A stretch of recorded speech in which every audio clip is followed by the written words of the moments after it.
بسم اللہ الرحمن الرحیم۔ حضرت ابو ہریرہ ان سے روایت ہے کہ رسول اکرم صلی اللہ علیہ وآلہ وسلم نے ارشاد فرمایا، جس شخص نے دل سے نماز قائم کی اور روزے رکھے تو اس شخص کو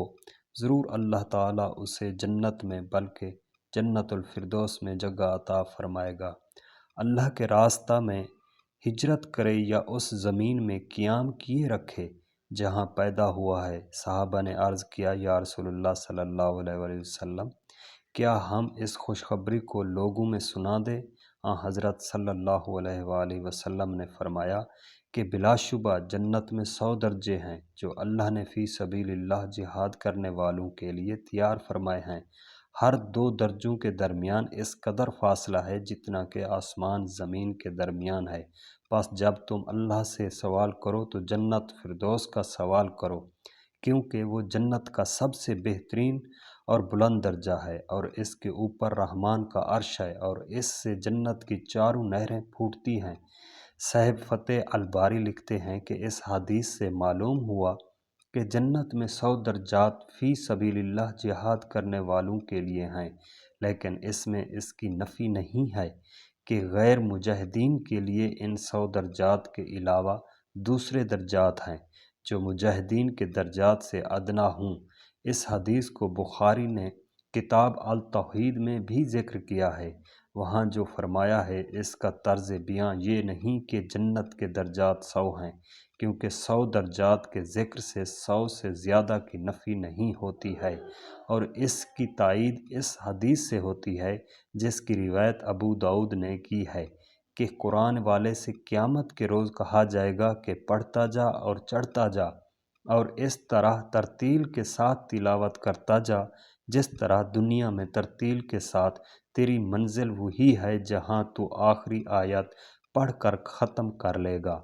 اس حدیث سے معلوم ہوا کہ قرآن یعنی قرآن کی تلاوت سے شغف رکھنے والا جنتی آیت پڑھتا جائے گا، اسی قدر بڑھتا جائے گا،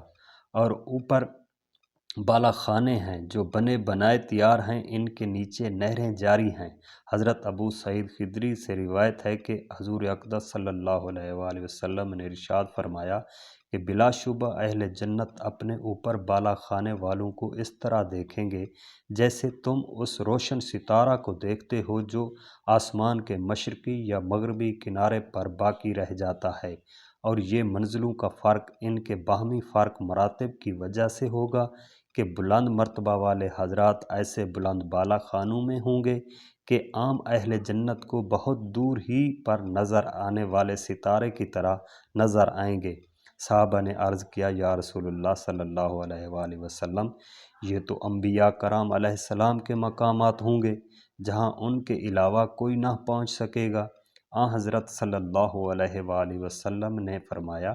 کہ ہاں، قسم اس ذات کی جس کے قبضہ میں میری جان ہے، نبیوں کے علاوہ بہت سے وہ لوگ بھی ان بالا خانوں میں ہوں گے جو اللہ پر ایمان لائے اور رسولوں کی تصدیق کی۔ بالا خانوں میں فرق مراتب ہوگا، اس لیے کہ بالا خانوں پر بھی بالا خانے ہوں گے جو انبیاء کرام کے بالا خانے سب سے بلند و برتر ہوں گے۔ سورہ فرقان میں پہلے صالحین متقین کی صفات بیان فرمائی ہیں، آخر میں ان حضرات کے متعلق بالا خانوں کی خوشخبری دی ہے، اور سورہ زمر میں بھی متقیوں کے بالا خانوں کا ذکر فرمایا ہے۔ معلوم ہوا کہ بالا خانے بڑے مرتبے والے لوگوں کو نصیب ہوں گے۔ حضرت ابو مالک اشعری سے روایت ہے کہ رسول اقدس صلی اللہ علیہ وآلہ وسلم نے ارشاد فرمایا ہے کہ بلا شبہ جنت میں بالا خانے میں جو ایسے شفاف ہیں کہ ان کا ظاہری حصہ اندر سے اور اندرونی حصہ باہر سے نظر آتا ہے، یہ بالا خانے اللہ تعالیٰ نے اس کے لیے بنائے ہیں جو نرمی سے بات کرے،